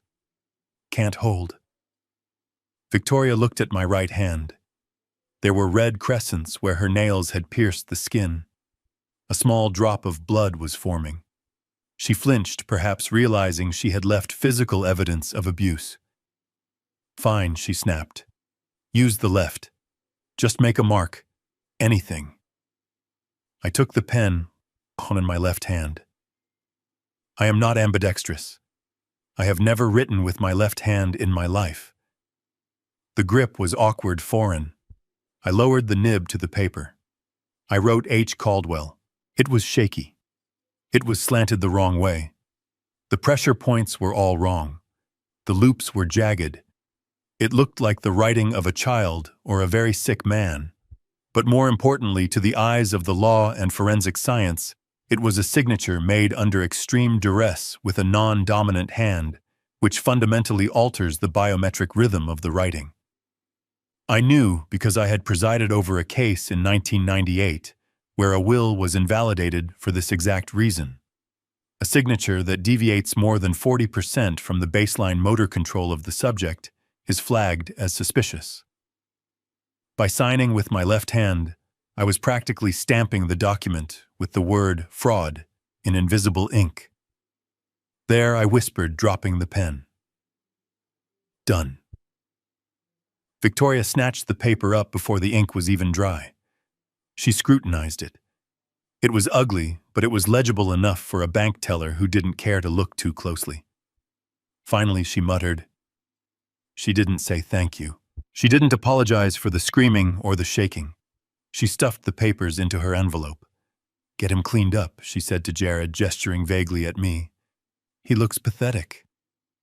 She marched out of the room, the heels of her shoes striking the floor with the rhythm of a victory march. She thought she had just won the keys to the kingdom. She thought she now owned me, my house, and my fortune. Jared looked at me with a mixture of disgust and pity. He shook his head. You really made that harder than it needed to be, Harry. We are just trying to help you. He didn't help me up. He didn't check my bleeding hand. He turned and followed his wife, closing the door behind him. I sat alone in the wheelchair, listening to their footsteps fade down the hallway. I heard them high-five. I heard the pop of a champagne cork. Again. They were celebrating my erasure. I looked down at my right hand. The blood from where Victoria's nails had broken the skin was smearing onto my trousers. I didn't wipe it off. I needed that. I needed the wound to scab over. I needed the physical proof of the coercion. I stood up from the wheelchair. My legs were stronger today. The detox was working. I walked to the bathroom and looked at myself in the mirror. They had the paper. But that paper was a trap. When I stood in court and showed the judge that signature, when I showed him the difference between my right-handed script and that left-handed scrawl, and when I combined that with the testimony of my bloody hand and the audio recording of Victoria screaming at me to die, that document wouldn't just be void. It would be the primary exhibit in a felony extortion trial. I washed the blood off my hand, carefully patting it dry. I walked back to the window and looked out at the oak tree. The evidence was safe. Sarah knew the plan. The trap was sprung. Now all I had to do was wait for them to make their move. They would try to move me soon. They wouldn't want me in the house when they started liquidating the assets. They would try to dump me. And that would be the moment I disappeared, only to reappear as their worst nightmare. I climbed back into bed, pulling the sheets up to my chin. I closed my eyes, but I didn't sleep. I replayed the scene in my mind, memorizing every word, every gesture, every second of their cruelty. I was building the file in my head page by page, and it was going to be a masterpiece. They came for me at dawn just as the sky was turning a bruised purple over the lake. I was awake, of course. I hadn't slept since I signed the papers with my left hand. I was waiting for the final betrayal, and it arrived in the form of two men who looked less like medical professionals and more like bouncers at a dive bar. They didn't knock. They didn't introduce themselves. They simply barged into my room, filling the space with the smell of stale coffee and aggression. One of them, a man with a neck as thick as a tree trunk, grabbed my arm. "Mr. Caldwell." "Time to go," he grunted. I didn't resist. I let my body go limp, playing the part of the confused geriatric to the bitter end, where I mumbled, looking around wildly. "Where is Catherine?" Victoria appeared in the doorway. She was wearing sunglasses even though the sun hadn't fully risen. She couldn't look me in the eye. She looked at her shoes, at the wall, at the heavy grip the orderly had on my bicep. "It is for the best, Dad," she said, her voice tight and brittle. "We found a place that can give you the care we can't. Professionals. It is beautiful. You will love it." Liar. They marched me out of the house I had built past the garden where I had buried the evidence and shoved me into the back of an unmarked white van. There were no windows in the back, just a metal cage separating me from the driver. It wasn't a medical transport. It was a prisoner transfer. We drove for an hour. I felt the smooth pavement of the highway give way to the potholed, neglected roads of the industrial outskirts. We weren't going to the Golden Horizon facility. She had shown me brochures for the one with the lake views and the organic chef. We were heading to the places people go when they have been erased. When the doors opened, the smell hit me first. It was a physical blow. Urine, boiled cabbage, and bleach trying desperately to cover up the scent of decay. I looked up at the sign above the peeling paint of the entrance. Sunny Meadows. The name was a cruel joke. The building was a concrete block with barred windows surrounded by a chain-link fence topped with razor wire. It looked like a minimum security prison for the forgotten. The orderlies dragged me inside. The lobby was dim-lit by flickering fluorescent tubes that buzzed like trapped insects. The floor was sticky. In the corner, an old woman in a wheelchair was staring at a blank television screen, rocking back and forth, muttering to herself. No one was attending to her. They brought me to the intake desk. A woman behind the glass, looking bored and tired, barely glanced up. "Name?" she asked, popping a bubble of gum. "Harrison Caldwell," the orderly said, tossing a manila envelope onto the counter. "Standard admit. Payment secured for the first month. Cash." I listened closely. Cash. That meant no paper trail, no bank transfer linking this hellhole to my accounts. "Room 304, the woman said, handing him a key. "It is a double. He is bunking with Mr. Henderson. Tell him not to mind the screaming at night. Henderson has night terrors." They dragged me down a hallway that seemed to stretch into infinity. The rooms were cells, 2 beds, a sink, a toilet with no seat. They shoved me into room 304. My roommate was a skeletal figure curled into a fetal position, on a mattress that was thinner than a yoga mat. The big orderly pushed me onto the empty bed. "You stay here, Pops. Lunch is at noon. Don't cause trouble or we sedate you." They left, locking the door from the outside. I sat on the mattress. It crunched. Plastic. They had put plastic covers on the mattress to make it easier to hose down. I looked around the room. There was mold growing in the corner of the ceiling. The window was caked with grime so thick I couldn't see outside. This was it. This was their plan. They had stolen my car, my money, my home, and now my freedom. And the cost, I saw a flyer taped to the back of the door. Monthly rates starting at $800. $800. I did the math in my head, a cold fury rising in my chest. They had just cleared nearly $500,000 from my trust. They were about to sell my house for almost $4 million. And they had dumped me in a place that cost less than their monthly car lease. They weren't just greedy. They were cheap. They didn't just want me gone. They wanted to maximize the profit margin on my disposal. They valued my life, my comfort, my dignity at $800 a month. I sat there for 2 hours. I listened to Mr. Henderson moan in his sleep. I watched a cockroach scuttle across the floor. I felt the weight of the injustice pressing down on me, turning the carbon of my anger into a diamond of resolve. Then I checked my watch. It was 10:00 a.m. If my calculations were correct, Victoria and Jared were currently at brunch toasting to their new freedom. They thought I was processed, locked away, and silenced. They had likely thrown away my phone, assuming I was too senile to know how to use it anyway. But they forgot one thing. I was the gavel. And I never went into a high-stakes situation without backup. At 10:15 a.m., the front doors of Sunny Meadows burst open. I heard it from my room down the hall. A commotion. Voices raised. Not the usual shouts of the residents, but a sharp, authoritative voice that cut through the stagnant air like a knife. I demand to see the director immediately. It was Sarah. I stood up.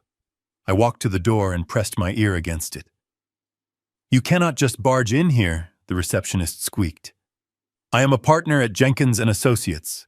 Sarah's voice boomed, echoing off the linoleum. "I have a writ of habeas corpus issued by the Federal Court of the Northern District of Illinois, signed by Judge Anderson himself not 20 minutes ago. You are holding a United States citizen against his will without valid medical cause and based on fraudulent power of attorney documents. If you do not open door 304 in the next 30 seconds, I will have this entire facility shut down for health code violations, elder abuse, and kidnapping before you can finish popping that gum. Do you understand me?" There was a silence, then the frantic jingle of keys. Footsteps hurried down the hall. Not the heavy plodding of the orderlies, but the sharp, rapid click of expensive heels. The lock turned. The door swung open. Sarah stood there. She was a vision of legal vengeance. She wore a tailored black suit that cost more than this entire building. She held a leather briefcase in one hand and a court order in the other. Behind her, the facility director, a sweating man in a cheap tie, looked like he was about to vomit. "Mr. Caldwell," Sarah said, her voice softening just a fraction as she looked at me. "Are you ready to check out?" I straightened my spine. I brushed a speck of dust from my pajama sleeve. I looked at the director. "I will be expecting a full refund of the $800, I said calmly. "And I suggest you get a lawyer. A good one." We walked out of Sunny Meadows without looking back. Sarah's car, a black S-Class Mercedes, was idling at the curb. The driver opened this door for me. The leather seats were soft, smelling of new car and safety. As soon as the door closed, shielding us from the stench of the facility, Sarah handed me a bag. "I took the liberty of stopping at your tailor," she said, "and I brought your shaving kit. I didn't waste time." While we drove back toward the city, toward the courthouse, I transformed. I used the vanity mirror and the electric razor to shave off the gray stubble of the senile old man. I wiped the grime from my face with a hot towel from the car's cooler. I stripped off the humiliating pajamas Victoria had dressed me in and put on the charcoal 3-piece suit Sarah had brought. It was my armor. The fabric was familiar, empowering. I tied my tie a Windsor knot, perfect and tight. I put on my gold cufflinks. I slid my watch onto my wrist. I looked at my reflection in the glass. The old man who shuffled and mumbled was gone. In his place sat Harrison Caldwell. Sarah watched me, a small, fierce smile playing on her lips. "We have the toxicology report from the FBI lab," she said. "Arsenic. Low dose mixed with benzodiazepines. Enough to mimic dementia, enough to kill you in a month. And the bank records I asked adjusting my cuffs. Secured. The transfer to the shell company is traced. The sale listing for the house is preserved. We have them, Harry. Dead to rights." I looked out the window. The skyline of Chicago was rising before us, gleaming in the sun. Somewhere in that city, my daughter and her husband were laughing, spending money that wasn't theirs, thinking they had won. They had no idea that the storm was coming. I turned to Sarah. The time for gathering evidence was over. The time for mercy had passed 3 months ago when they sold my car. I checked my watch. We had a hearing at 1:00 p.m.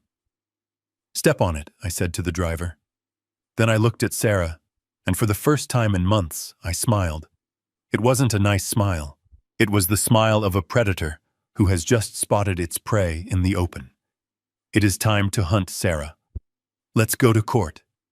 The oak doors of courtroom 3B were heavy solid wood that had absorbed the echoes of 1,000 lies and 1,000 verdicts.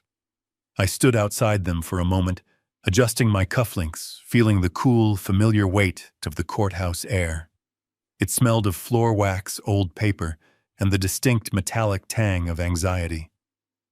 To most people, this smell induced fear. To me, it smelled like home. Sarah stood beside me, her hand resting lightly on the brass handle. She didn't say anything. She didn't have to. She knew the play.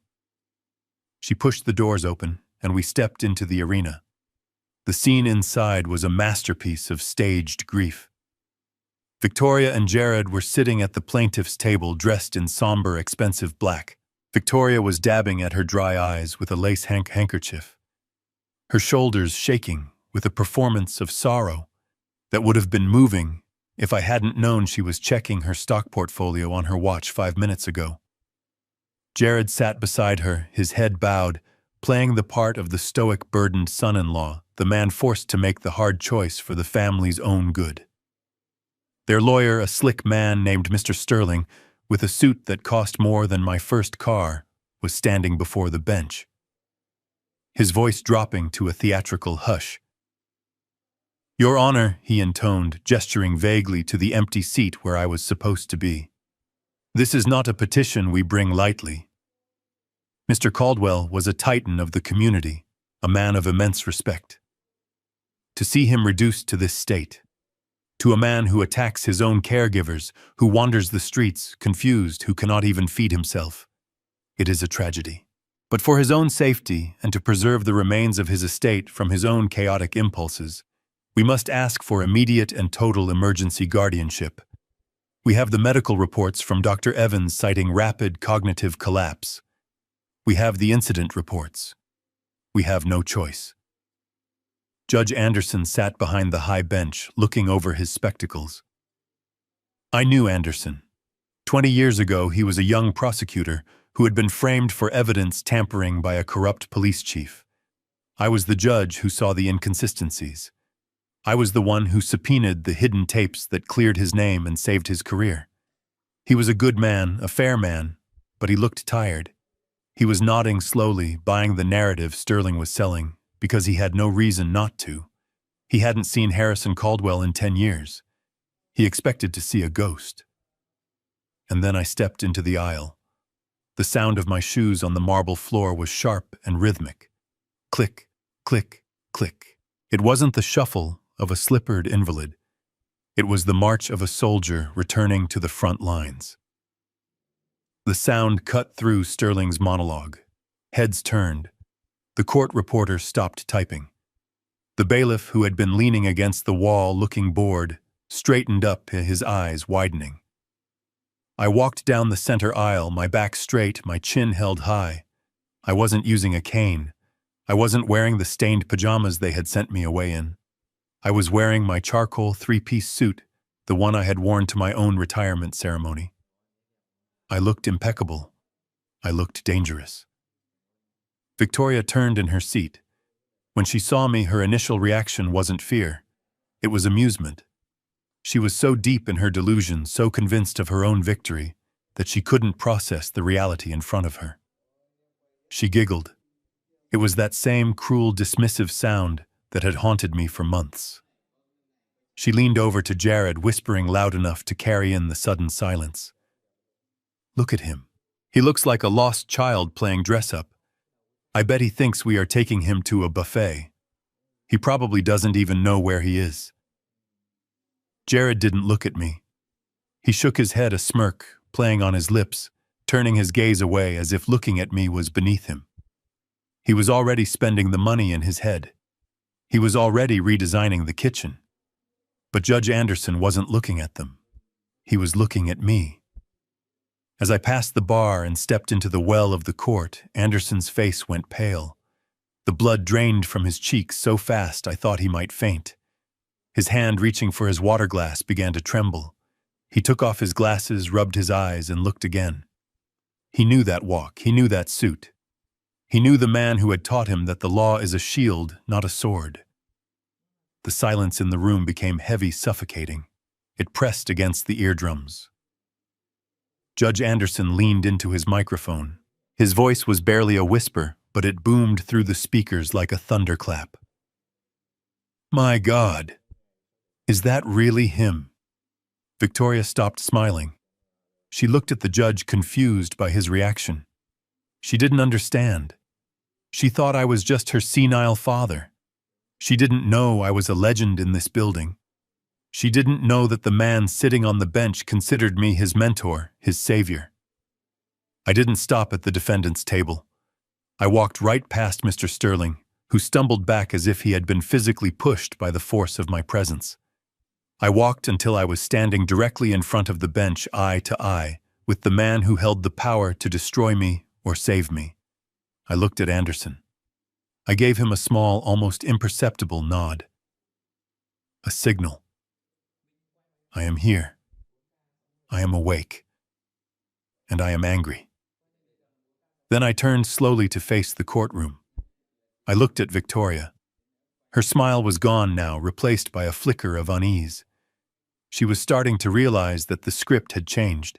I looked at Jared, who was finally looking up from his phone, his mouth slightly open, a line of sweat appearing on his forehead. I didn't sit down. I didn't wait for a lawyer to speak for me. Sarah sat quietly at the counsel table, opening her briefcase, ready to hand me the ammunition, but I was the one pulling the trigger. I turned back to the judge. I placed my hands on the podium. They were steady. Rock steady. "Your Honor," I said, my voice deep and resonant, the voice that had sentenced men to life without parole, the voice that had been silent for 3 months of hell. "I apologize for the interruption. My daughter and her husband seem to be laboring under a significant misapprehension regarding my mental faculties. They believe they are here to collect a guardianship over a helpless old man." I paused, letting the words hang in the air. I turned my head slightly, catching Victoria's eye. She looked terrified. "But I am not here to defend my competency, Judge Anderson. I am here to act as a prosecutor. I am appearing pro se, and I am not asking for a dismissal." I took a breath, filling my lungs with the air of the courtroom, the air of justice. "Your Honor, I demand that the docket be amended immediately. I am filing a cross petition. I request that this court try the petitioners Victoria Caldwell and Jared Miller on charges of grand larceny, elder abuse fraud, and attempted murder, and I have the evidence to prove it right here, right now." The courtroom erupted. Mr. Sterling dropped his papers. Jared stood up, knocking his chair over. Victoria let out a strangled gasp.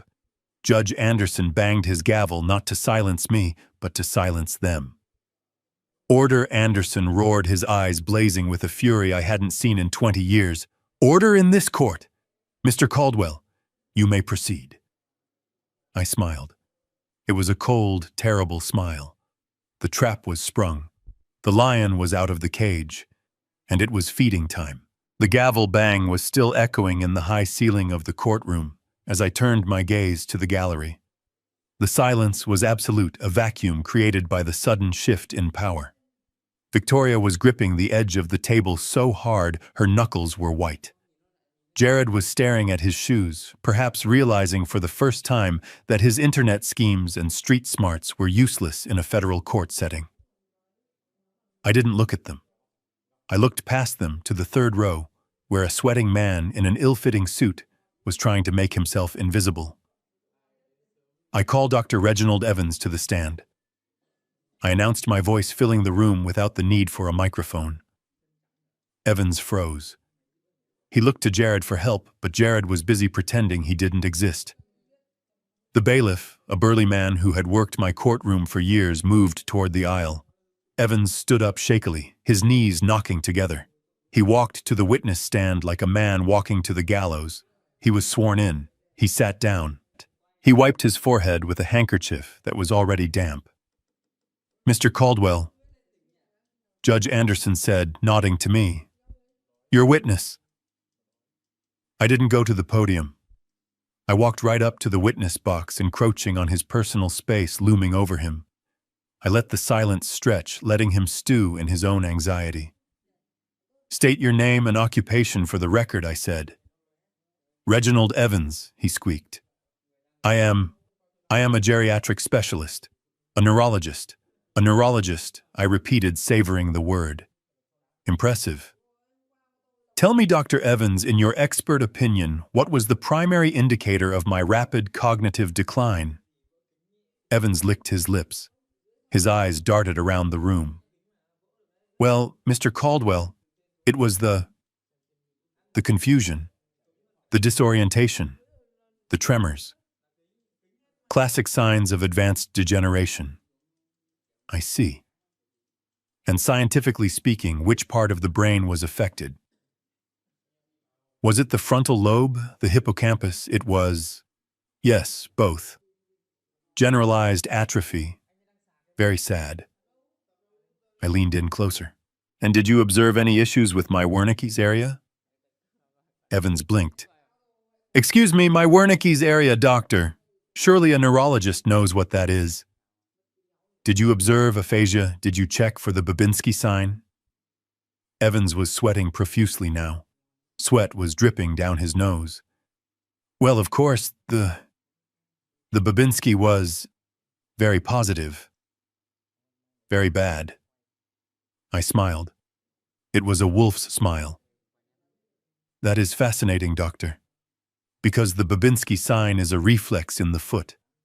You never asked me to take off my shoes.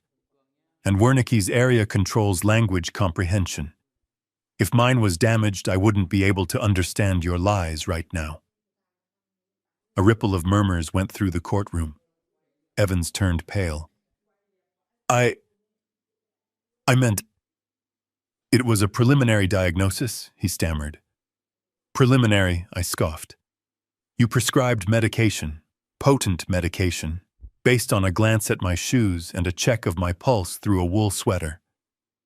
I walked back to the counsel table where Sarah was waiting. She handed me a plastic evidence bag.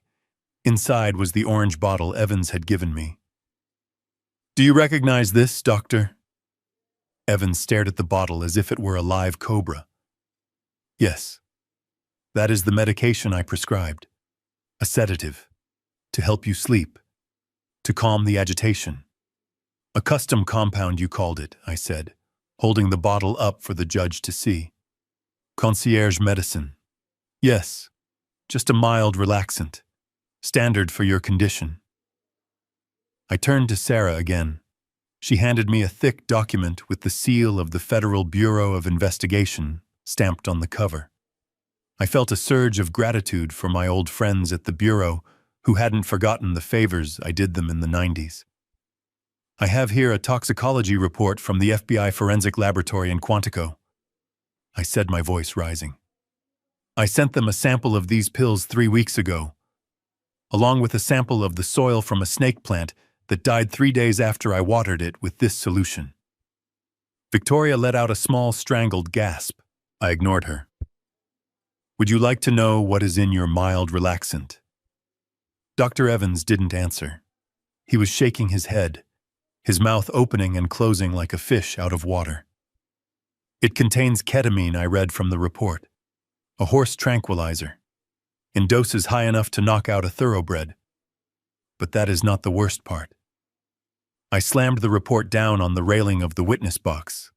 It also contains arsenic. The word hung in the air. The courtroom erupted. People gasped. A woman in the back row screamed. Judge Anderson slammed his gavel, his face a mask of fury. Order, order, I leaned into Evans's face. Arsenic, doctor. A heavy metal poison, low dose, just enough to cause tremors, confusion, organ failure, just enough to mimic the symptoms of the dementia you diagnosed. You weren't treating me, you were murdering me. No, Evans shrieked, standing up. No, it wasn't supposed to kill you. Just make you sick, just make you pliable, so you admit it. I roared. You admit you poisoned me. They told me to. Evans pointed a shaking finger at Jared and Victoria. He was hysterical now. Tears streaming down his face. They said he was difficult. They said he needed to be managed until the papers were signed. I didn't know about the arsenic. I just mixed what Jared gave me. Jared jumped up. He is lying. He is a crazy old quack. Sit down, Judge Anderson bellowed. Bailiff, secure the defendant. I wasn't done with Evans. I had one more nail for his coffin. You aren't a doctor, are you, Evans? I asked, my voice deadly calm amidst the chaos. Evans collapsed back into the chair, sobbing into his hands. No, I was a pharmacist. They took my license. I had gambling debts. Jared said he would pay them off. He said it was just sleeping pills. Please, I didn't want to kill anyone. You are a disgraced pharmacist practicing medicine without a license and conspiring to commit murder, I said, turning my back on him. I have nothing further for this witness, Your Honor. But I believe the state police might. Judge Anderson looked at Evans with pure disgust. Bailiff Anderson said, his voice ice cold. Take Mr. Evans into custody, charge him with practicing without a license, fraud, and attempted murder, and read him his rights. He is going to need them. 2 bailiffs moved in. They hauled Evans out of the witness box. He was weeping, begging, his legs dragging on the floor. The click of the handcuffs echoed through the silent room. I stood in the center of the well, adjusting my cufflinks. I looked at Victoria. Her face was gray. She looked like a statue of terror. She knew that Evans had just handed me the weapon to destroy them. Jared was staring at the empty witness chair, his mouth agape. The arrogance was gone. The smugness had evaporated. He looked like a man who had just realized he was standing on a trapdoor. I turned to the judge. Your Honor, I said. That was the appetizer. Toto. Now, if the court pleases, I would like to move on to the main course. The money. Judge Anderson nodded slowly. Proceed, Mr. Caldwell. I walked back to the counsel table. Sarah handed me the next file. The financial records, the bank transfers, the smoking gun that would prove my daughter and her husband hadn't just tried to kill me. They had tried to rob my corpse before I was even dead. I looked at the USB drive in my hand. It felt heavy. Call Jared Miller to the stand, I said. The hunt continued, and I wasn't leaving until the cage was full. The bailiffs were still dragging the sobbing Dr. Evans out of the courtroom when I turned my attention back to the defense table. The air in the room was electric, charged with the ozone smell of a storm that had finally broken. Victoria was no longer looking at me with disdain. She was looking at me with the wide, terrified eyes of a deer realizing the headlights are attached to a semi-truck. Jared, however, was trying to rally. He straightened his tie, puffed out his chest, and put on a mask of righteous indignation. It was a flimsy mask, cracking at the edges, but it was all he had left. I called Jared Miller to the stand, I said, my voice cutting through the murmurs of the gallery. Jared stood up. He buttoned his jacket, a nervous tic I had noticed years ago. He walked to the stand with a swagger that was entirely unearned, trying to project the image of a successful businessman who was simply misunderstood. He took the oath, his hand resting on the Bible, swearing to tell the truth. The irony was thick enough to choke on. He sat down, adjusting the microphone. He looked at the jury box, flashing a charming, boyish smile that had probably worked on his mother, but was useless here. "Mr. Miller." I began, standing behind the podium, resting my hands on the wood. "Let us clarify your role in my life over the past 3 months. You moved into my home. You took control of my schedule. You managed my affairs. Is that correct?" Jared nodded solemnly. "Yes, Harry. I mean, Mr. Caldwell. Victoria and I, we just wanted to help. You were grieving. You were confused. We stepped in to shoulder the burden. We only wanted what was best for you." "What was best for me?" I repeated, letting the phrase hang in the air. "You are a devoted son-in-law, then. Selfless." "I try to be," Jared said, lowering his head modestly. "Family comes first." I walked over to the counsel table. Sarah handed me a remote control. I pointed it at the large projection screen mounted on the wall to the left of the judge's bench. "Let us talk about my car, Jared. My 1967 Shelby Mustang. You told me you took it for service? You told me it was unsafe for me to drive." Jared shifted in his seat. "Yes. That is right. The brakes were shot. The steering was loose. I was protecting you." I clicked the remote. A document appeared on the screen. It was a bill of sale dated the morning after my car disappeared. It was signed by Jared Miller. The buyer was listed as Exotic Auto Salvage. The sale price was $80,000. Cash. "This is a bill of sale, Jared," I said, my voice hard. "You didn't take it to a mechanic. You sold a $200,000 car to a chop shop for $80,000 in cash. Is that how you protect me, by liquidating my assets for pennies on the dollar?" Jared's face flushed a deep, ugly red. I had to. The repairs were too expensive. I was going to put the money back into the house upkeep. It was a financial decision." "A financial decision," I echoed. "I see." I clicked the remote again. A new document appeared. It was a digital bank statement from an offshore gambling website called BetKing. The account was registered to Jared Miller. The date was the same day as the car sale. The deposit amount was exactly $80,000. "Can you explain to the court, Mr. Antoine Miller, how depositing the proceeds of my stolen car into an online poker account constitutes house upkeep?" The courtroom gasped. It was a collective intake of breath.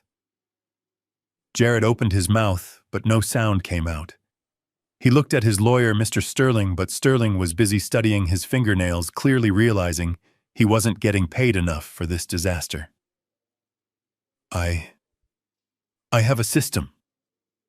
Jared stammered, sweat beading on his upper lip. "I was trying to grow the money.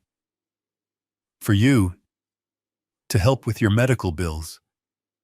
"You were gambling with my property," I said, cutting him off. "You stole my car. You sold it. You gambled the money. That is grand larceny. But that is just the tip of the iceberg, isn't it?" I didn't wait for an answer. I clicked the remote again. The screen filled with a spreadsheet. It was the transaction history of the Caldwell Family Trust. Rows and rows of numbers. But I had highlighted a specific set of transfers in bright yellow. $450,000, I said, reading the total at the bottom. "Over the course of 12 weeks, you transferred nearly $500,000 from my retirement trust to an entity called J&V Consulting LLC. I turned to look at him. "Tell us, Jared, what is J&V Consulting? Is it a medical firm?" "A law firm." Jared was gripping the arms of the witness chair so hard his knuckles were white. It is a management company. We handle logistics, lifestyle curation. It is legitimate. We build for our time, for the stress. Taking care of you is a full-time job.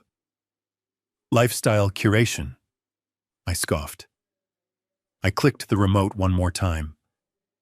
The screen changed to show the corporate registration for J&V Consulting. The registered address was my own house. The officers were Jared Miller and Victoria Caldwell. You incorporated a shell company using my address, I said, my voice rising, thundering through the room. You paid yourself $500,000 to feed me oatmeal and cut my phone lines. You charged me $450,000 to hold me prisoner in my own home. That is not management, Jared. That is embezzlement. That is wire fraud. Jared was shaking now. He looked small. He looked pathetic. But he wasn't done. He had one last desperate lie in him. You don't understand, he cried out, his voice cracking. We earned that money. You were difficult. You were violent. You don't remember because you were sick, but we did everything for you. We loved you. We were only trying to make you comfortable before the end, I repeated softly. I walked back to the table. I picked up the small USB drive I had hidden under the toilet tank lid. I held it up. It glinted under the courtroom lights. You claimed you wanted me comfortable. You claimed you loved me. You claimed I was sick. I turned to the judge. Your Honor, I have one final piece of evidence to present. This is an audio recording. It was captured by a voice-activated recorder I planted in the dining room of my home 3 weeks ago. On the night my daughter and son-in-law threw a party to celebrate my imminent demise, I handed the drive to the court clerk. She plugged it into the system. Jared's eyes went wide. He started to stand up. No. You can't. That is illegal. Sit down, Judge Anderson barked. Play the recording. The clerk pressed play. For a moment there was only the sound of static and the clinking of glasses. Then Jared's voice filled the courtroom. It was loud, slurred, with alcohol booming from the speakers with crystal clarity. To the new owners, Jared's recorded voice shouted, Cheers! A chorus of voices replied. Then Victoria's voice, God, I thought he would never go to sleep. Did you give him the double dose? Yeah, Jared's voice replied, followed by a cruel, wet laugh. He is out cold, drooling on the pillow. Look, babe, don't worry. The realtor said we can list it next week. Once we dump him at Sunny Meadows, the place is ours. Then came the line. The sentence that sucked the air out of the room. Honestly, Jared's voice said, dropping lower, darker, the old man is just taking up space. The sooner he kicks the bucket, the better. He is worth more dead than he is alive anyway. Why wait for nature? Dr. Evans said the liver failure will look natural. Just another week, babe. Just another week, and we are free. The recording ended. The silence in the courtroom was absolute. It was the silence of a tomb. Jared was frozen in the witness chair. His face was gray. He looked like a man who had just watched his own execution. I looked at him. I didn't feel triumph. I felt a deep, cold sorrow. This was the man my daughter had chosen. This was the man I had welcomed into my family. You didn't just want my money, Jared, I said, my voice quiet but carrying to every corner of the room. You wanted my life. You joked about my murder while drinking my wine. Jared slumped. He collapsed in on himself, sliding down in the chair until his chin hit his chest.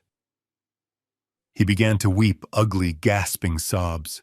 It wasn't my idea, he blubbered, pointing a shaking finger at the plaintiff's table. It was her.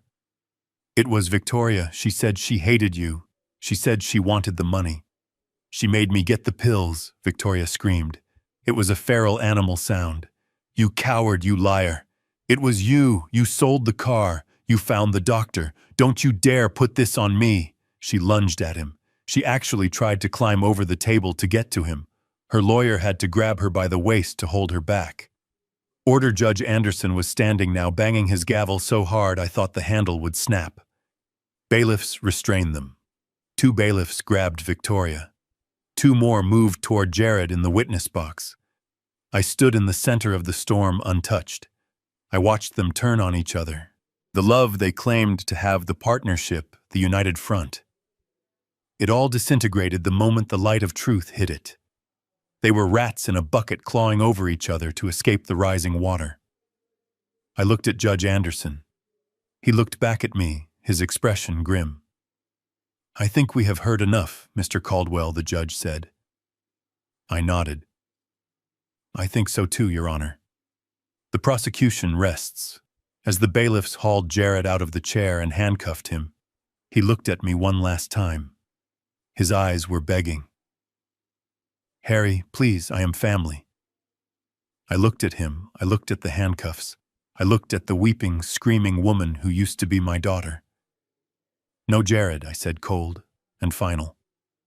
"You are just a defendant." I turned my back on them and walked to the bench. The hunt was over. The prey was captured. Now it was time for the sentence. The chaos in the courtroom subsided into a suffocating silence as the bailiffs pulled Jared back into his seat. He was sobbing now, a broken man who had realized too late that he was never the player, only the pawn. But I wasn't finished. I turned my back on him. He was no longer relevant. My focus shifted to the woman sitting next to him. My daughter, Victoria. She was trembling.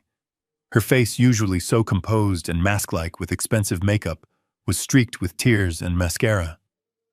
She looked up at me, and for a fleeting second, I saw the little girl I used to push on the swings in the backyard. But that image burned away instantly, replaced by the memory of her voice in the kitchen telling me to disappear. I didn't return to the podium. I walked right up to the plaintiff's table. I placed my hands on the wood, leaning in until I was inches from her face. I didn't shout. I didn't need to. In my courtroom, the quietest voice was always the most dangerous. "Victoria, look at me," I commanded. She shook her head, staring at her lap. "Look at me." I repeated, my voice cracking like a whip. She flinched and slowly raised her eyes. They were filled with terror. "You fired Mrs. Higgins," I said softly. "She worked for us for 30 years. She ironed your prom dress. She made you soup when you had the chicken pox. She held your mother's hand when she took her last breath. And you threw her out on the street like garbage because she was an inconvenience to your theft. You accused a good woman of stealing a spoon to cover your own crimes." Victoria opened her mouth to speak to lie, but I cut her off.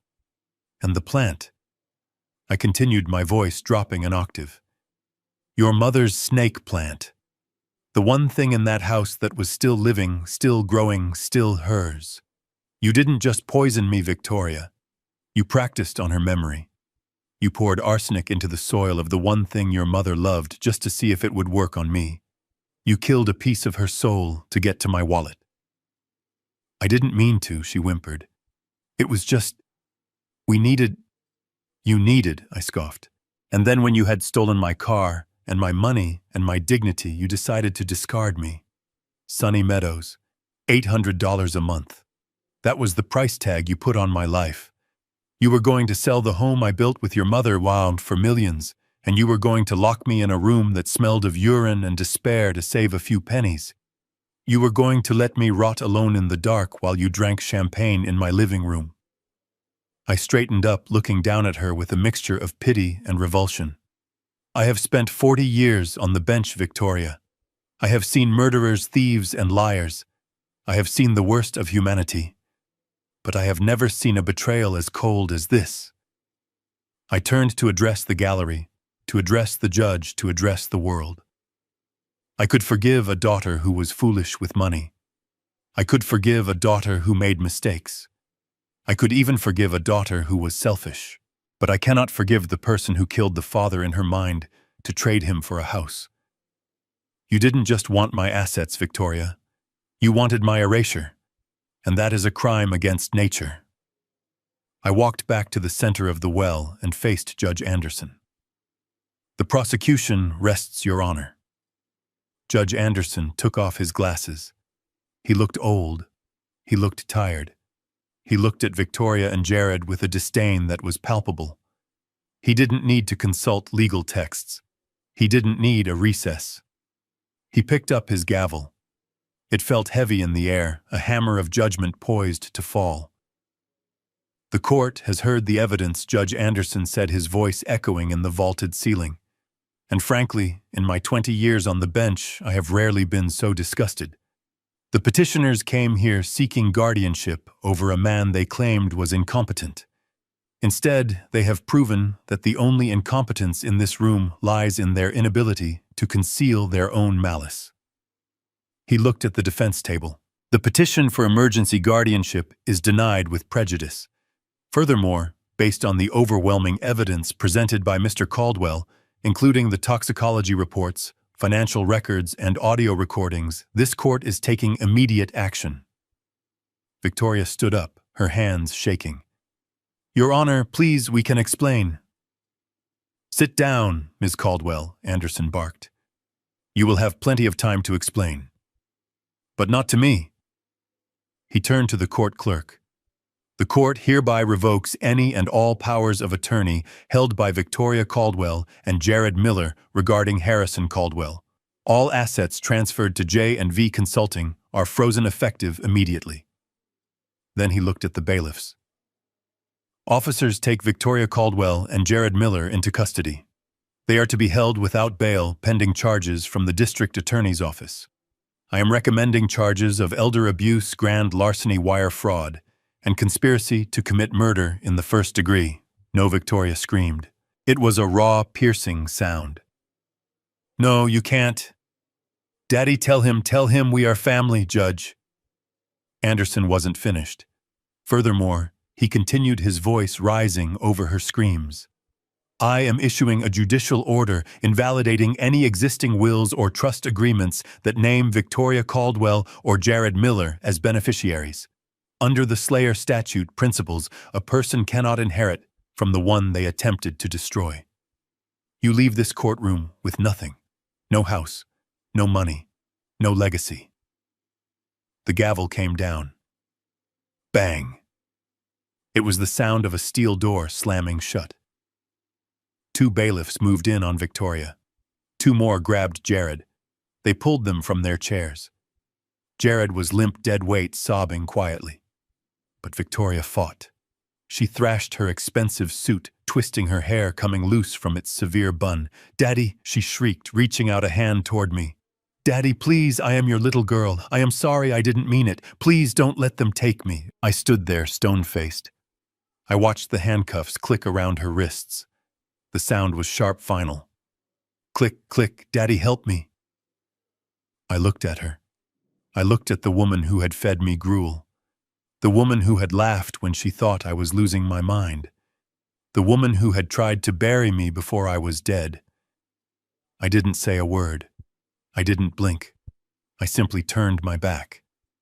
I faced the judge's bench, straightening my tie. Behind me, the screams continued, desperate and shrill, fading as they dragged her toward the side door, toward the holding cells, toward the life she had earned. "Mr. Caldwell," Judge Anderson said softly, "I am sorry." I looked up at him. "I am not, Your Honor. The law has been served." I walked to the counsel table and began to pack my briefcase.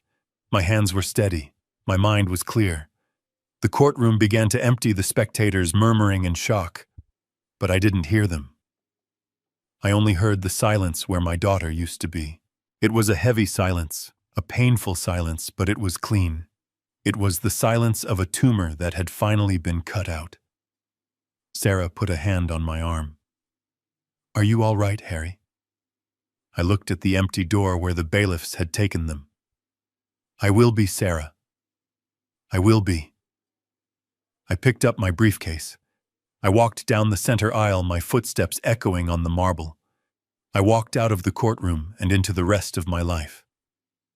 The ride back to Lake Forest was quiet, but it was a silence filled with peace, not tension.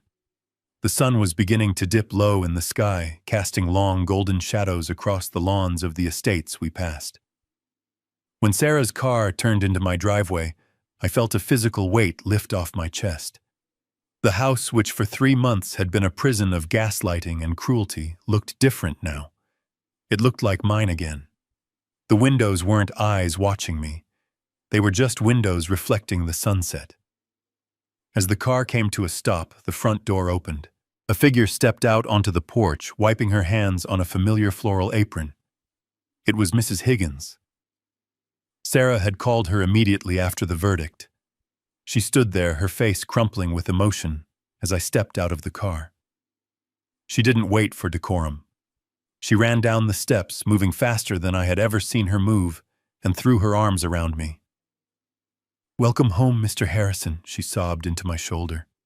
"Welcome home." I patted her back, feeling the sting of tears in my own eyes. "I am sorry, Mrs. Higgins," I whispered. "I am so sorry I couldn't protect you sooner." She pulled back, wiping her eyes with the corner of her apron. "You protected me just fine, sir. That check you gave me kept a roof over my head. And now I have made you a pot roast, a real one. No porridge, and I threw out every single thing they touched. The house is clean." I smiled. It was the first genuine smile I had felt in months. "Thank you, Mrs. Higgins. You are rehired, with a raise and a pension. You are never leaving this house until you want to." She nodded, too choked up to speak, and ushered me inside. The house smelled of lemon polish and slow-cooked beef. The stench of Jared's cheap body spray and Victoria's cloying perfume was gone, scrubbed away by the woman who truly loved this home. But there was one more reunion I needed. I walked through the kitchen and out to the garage.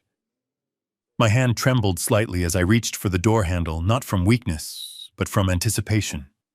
I pulled it open. There it was. My 1967 Shelby Mustang GT 500, midnight blue with white racing stripes. The police had located it at the chop shop Jared had sold it to. The owner of the shop, realizing he had bought a stolen vehicle from a man now facing federal charges, had been all too eager to return it to the authorities to avoid being named as an accomplice. It sat there gleaming under the fluorescent lights, a sleeping beast waiting for its master. I ran my hand over the cold metal of the fender. It was safe. I was safe. I went back inside to the library.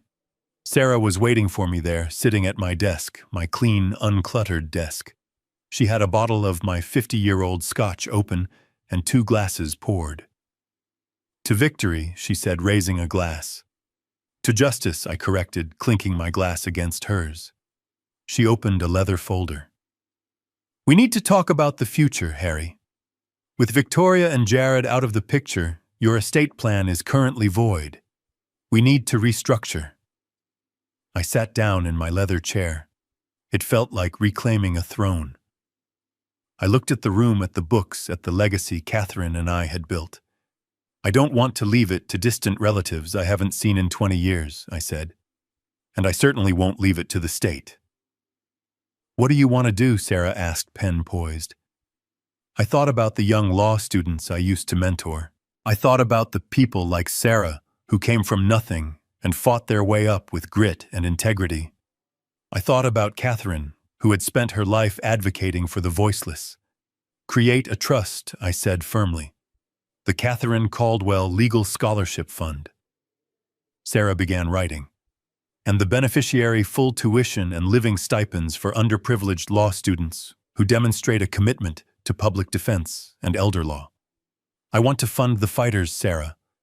I want to fund the people who will stand up for the old men being drugged in their own homes." "And the assets?" she asked. Everything I said. The investment portfolio, the bonds, the liquidation value of this house when I eventually pass, the total estate. Sarah looked up, her eyes wide. "Harry, that is over $12 million. I know," I said, taking a sip of the scotch. It burned pleasantly on its way down. $12 million that Victoria killed her soul to get. $12 million that Jared gambled his freedom for. It will never touch their hands. It will go to building a generation of lawyers who would put people like them behind bars." Sarah smiled. It was a vicious, satisfied smile. Catherine would love that. Yes, I said, looking at the photo of my wife on the desk. She would. We signed the papers right there. In 10 minutes, I had disinherited my bloodline and adopted a legacy of justice. It was done. The final seal on the tomb of their greed. Sarah left around sunset. I stood on the porch and watched her drive away. The house was quiet, but it wasn't lonely. Mrs. Higgins was humming in the kitchen. The ghost of Catherine felt near approving.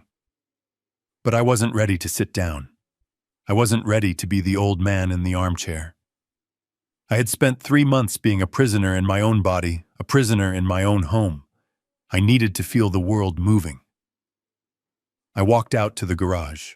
I opened the driver's side door of the Mustang and slid into the leather bucket seat. It fit me like a glove. I inserted the key into the ignition. I turned it. The V8 engine roared to life. It was a guttural, aggressive sound, a lion waking up. The vibration hummed through the chassis, up through the seat into my spine. It was the heartbeat of freedom. I hit the button for the garage door. As it rolled up, revealing the twilight sky, I shifted into gear. I backed out of the driveway, the tires crunching on the gravel. I drove slow through the neighborhood, past the manicured lawns and the silent houses. But when I reached Lakeshore Drive, I let it go. I pressed the accelerator. The car surged forward, pinning me back in the seat. The engine howled. I watched the speedometer climb. 40, 60, 80. I rolled the window down. The wind off Lake Michigan was cold and sharp. It whipped through this cabin, blowing my silver hair back, stinging my eyes, filling my lungs with air that tasted of water and vastness. I looked at my reflection in the rearview mirror. I didn't see a victim.